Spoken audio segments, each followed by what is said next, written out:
இந்த காம்ப்ளெக்ஸான அட்வான்ஸ்டு மண்டலா டிசைனை எப்படி டிரா பண்றதுன்னு பார்க்கலாமா?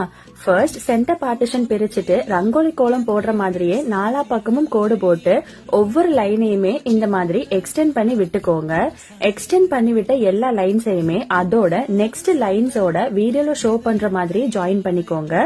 இனி ஒவ்வொரு பாக்ஸ்குள்ளாரையுமே இன்னொரு லேயர் ஆஃப் லைன்ஸ் போட்டு டபுள் லைன்ஸா டோட்டலாவே கன்வெர்ட் பண்ணிக்கோங்க. பாக்ஸ்ல ஹம்ஸ் தான் நம்ம டிசைன்ஸா போட்டு ஃபில் பண்ண போறோம். சோ பாக்ஸோட மெயின் லைன்ல இருந்து ஹம்ஸ் போட ஸ்டார்ட் பண்ணிடலாம். ஹம்ஸ ஒரு லேயருக்கு மேல லேயரா அரேஞ்ச் பண்ணி டோட்டலாவே அந்த ஏரியாவை கவர் பண்ணிக்கோங்க. ஒரு பாக்ஸ் விட்டு நெக்ஸ்ட் பாக்ஸ்லயும் இதே மாதிரி நீங்க ஹம்ஸ் போட்டு பினிஷ் பண்ணிக்கலாம்.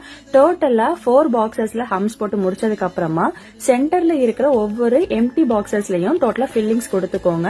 ஒரு அவுட்லைன் ஒன்னு கொடுத்துட்டு 2 கர்வி லைன்ஸ் போட்டு அதுக்கு மேல ஹம்ஸ் அண்ட் டாட்ஸ் வச்சு சுத்தி இந்த டிசைனை போட்டு பினிஷ் பண்ணிக்கோங்க.